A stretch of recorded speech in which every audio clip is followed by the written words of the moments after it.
তারেক রহমান সাহেবকে যখন পিজিতে 111-এর পরে নেওয়া হয়েছে, আজকেও ছবিটা দেখছিলাম, এবং তখন আমরা ছোট, বেগম জি ওনাকে দেখতে গেছে, তারেক রহমান সাহেব ঘাড় সোজা করে মায়ের কোলে মাথা রাখতে পারতেছেন না। একজন মায়ের সামনে সন্তানকে পিটানো হচ্ছে, পরের সন্তানটাকে অলমোস্ট হত্যা করা হয়েছে, সবকিছু নাই হয়ে গেছে।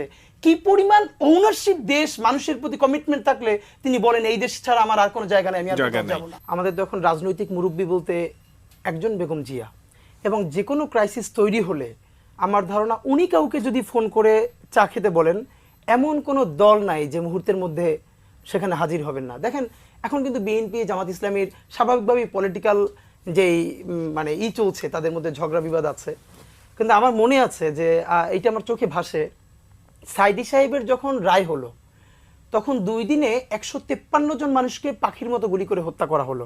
তিনি তো জামাত ইসলামীর নেতা। বেগম জিয়া তখন সিঙ্গাপুরের ট্রিটমেন্টে ছিলেন। আমার স্পষ্ট মনে আছে উনি ট্রিটমেন্ট কমপ্লিট না করে উনি বাংলাদেশে ব্যাক করলেন। বিএনপির স্থায়ী কমিটির সদস্যরা ওনাকে বিমানবন্দরে ফুল দিয়ে বরণ করতে গেলেন, উনি গ্রহণ করলেন না। এসেই উনি অফিসে ব্রিফ করলেন, হরতাল ডাকলেন, এবং উনি প্রথম বললেন গণহত্যা চালানো হয়েছে বাংলাদেশে। আমার মনে আছে বাংলাদেশের তাবৎ বুদ্ধিজীবীরা ডিকশনারি খুলে, এনসাইক্লোপিডিয়া খুলে বসলেন, জেনোসাইডের সংজ্ঞা জানে না, খালেদা জিয়া হচ্ছেন অশিক্ষিত, সুতরাং উনি এটাকে গণহত্যা বলতে পারেন না, ভুল বলেছেন। বেগম জিয়াই একমাত্র তখন বললেন না এটা গণহত্যা হয়েছে। দেখেন কতজন মানুষ মরে গেছে, সেভাবে গণহত্যা হয় না।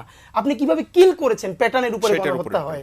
এই যে সাইদি সাহেবের ব্যাপারে, এবং এরপরে আমি আজকে মনে পড়ে যে কাদের মোল্লা সাহেবের যেদিন রায়টা হয়েছে, খন্দকার মাহবুব হোসেন উনি ইন্তেকাল করেছেন, বাংলাদেশের সবথেকে প্রথিতযশা আইনজীবীদের একজন, যিনি বিএনপির বড় নেতা ছিলেন। বেগম জিয়া ওনাকে নিজে ফোন করে বলেছেন যে সর্বোচ্চ সাপোর্ট দেওয়ার জন্য, এবং কাদের মোল্লা সাহেবের ফাঁসি যেই রাতে হওয়ার কথা ছিল সেদিন একদিন পিছিয়ে গিয়েছিল। তখন ব্যারিস্টার আব্দুর রাজ্জাকের সাথে খন্দকার মাহবুব স্যার প্রধান বিচারপতির বাসার সামনে রাত্রির দাঁড়িয়ে আছেন, সেই নিয়ে আবার কাগজপত্র নিয়ে, কি ভয়ার্ত চেহারা। বেগম জিয়া সারা রাত জেগে সে খবর নিয়েছেন, এটা আমরা তখন জানতাম যে।